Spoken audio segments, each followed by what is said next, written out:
Hi everyone. सो इस video में बात करने वाले हैं हम डेलोइट के बिल्कुल लेटेस्ट एग्जाम पैटर्न के बारे में, सिलेबस के बारे में पूरा का पूरा ब्रेकडाउन करूंगा इस वीडियो में। समझ लेते हैं कि क्या क्या क्वेश्चंस पूछे गए थे। अब ये जो मैं आपको पैटर्न बता रहा हूँ वो एग्जैक्ट इसी साल की हायरिंग के हिसाब से बता रहा हूँ, तो स्टार्ट करते हैं पैटर्न को। सो सबसे पहली तो चीज़ ये है कि हमें ये समझना पड़ेगा कि टोटल नंबर ऑफ क्वेश्चन कितने हैं और टोटल टाइम टेस्ट के लिए कितना दिया जाता है। तो सिलेबस में टोटल नंबर ऑफ क्वेश्चन हैं आपके 65 और पूरे टेस्ट का टाइम होता है 90 minutes. 90 minutes that means 1.5 hours. Okay, तो 1.5 घंटे का टेस्ट है और टोटल क्वेश्चंस आपको देखने को मिलेंगे 65। बट ये समझना जरूरी है कि कौन से सेक्शन को आपको ज़्यादा इंपॉर्टेंस देनी है, किसमें ज़्यादा क्वेश्चंस आते हैं। तो जो पहला सेक्शन आपको देखने को मिलेगा वो देखने को मिलेगा आपको इंग्लिश पे। अब अगर इंग्लिश की बात करूं तो आपको इंग्लिश के क्वेश्चंस देखने को मिलेंगे यहां पर 10+3। 10+3 का मतलब क्या है कि 10 एमसीक्यूज देखने को मिलेंगे और 3 फिल इन दी ब्लैंक्स देखने को मिलेंगे।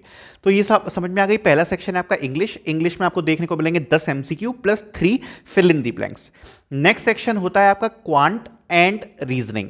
अब क्वांट और रीजनिंग वाले सेक्शन में आपको रीजनिंग के क्वेश्चंस देखने को मिलेंगे यहां पर टोटल 12 मतलब कि 12 और 10 क्वांट यानी कि मैथ्स के क्वेश्चन देखने को मिलेंगे। तो इस पूरे सेक्शन में टोटल नंबर ऑफ क्वेश्चंस हो गए 22। फर्स्ट सेक्शन में हो गए 13, इसमें हो गए 22। Now you have next section जो है टेक्निकल एमसीक्यूज। अब टेक्निकल एमसीक्यूज के सेक्शन में आपको टोटल देखने को मिलेंगे 30 क्वेश्चंस मतलब कि 30 क्वेश्चंस टेक्निकल एमसीक्यू में। और उसके बाद आपको जो नेक्स्ट सेक्शन देखने को मिलेगा वो देखने को मिलेगा कोडिंग सेक्शन। और कोडिंग सेक्शन में आपको 2 कोडिंग क्वेश्चंस देखने को मिलेंगे जो कि आपको सॉल्व करने होंगे। अब इनको कैसे प्रिपेयर करना है, कोडिंग क्वेश्चन वगैरह की मैं ऑलरेडी वीडियो बना चुका हूं, बट मैं एक बिल्कुल नई सेपरेट वीडियो लेके आऊंगा जिससे आपको ढंग से समझ में आए। ये तो मैंने ब्रेक डाउन कर दिया कि पूरे कितने क्वेश्चंस होते हैं, क्या सिलेबस है, क्या एग्जाम में आ रहा है। बट जो इंपॉर्टेंट चीज जानना यह है कि इस सेक्शन में मतलब बेसिकली इनका फॉर्मेट क्या रहने वाला है।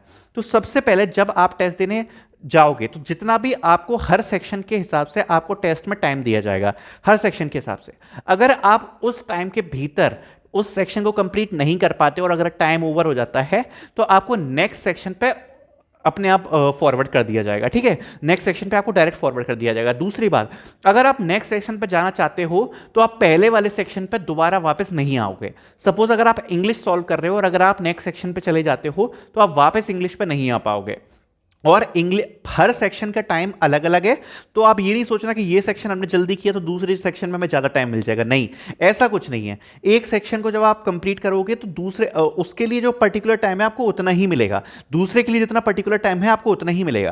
तो ये चीज़ें क्लियर करना इसलिए जरूरी है जिससे आप मेंटेलिटी बना के जाओ कि आपको हर सेक्शन कितने टाइम में सॉल्व करना है, कैसे सॉल्व करना है। अगर इन तीनों सेक्शंस की बात करूं तो इसमें इंग्लिश वाला सेक्शन थोड़ा सा डिफिकल्ट आता है और टेक्निकल एमसीक्यू के क्वेश्चंस भी थोड़े से डिफिकल्ट आ सकते हैं। बाकी जो मैथ्स और रीजनिंग वाला सेक्शन है वो कंपैरेटिवली थोड़ा सा इजी आपको देखने को मिलेगा। तो आप चाहो तो इंग्लिश पे फोकस कर सकते हो, टेक्निकल एमसीक्यूज पे ज्यादा फोकस कर सकते हो। और मैथ्स में मैं आपको कहूंगा छोटे छोटे क्वेश्चंस, फॉर्मूला बेस्ड क्वेश्चंस को आप अच्छे से प्रिपेयर कर सकते हो। बाकी हम टेक्निकल एमसीक्यू और कोडिंग क्वेश्चंस को लेके बिल्कुल सेपरेट वीडियो लेके आएंगे जिससे आप अच्छे से समझ पाओ कि असेसमेंट में आपको कैसे क्वेश्चंस देखने को मिलते हैं, कोडिंग क्वेश्चंस को आप कैसे प्रिपेयर कर सकते हो। सो फिलहाल इस वीडियो में इतना ही। Thank you so much for watching this video.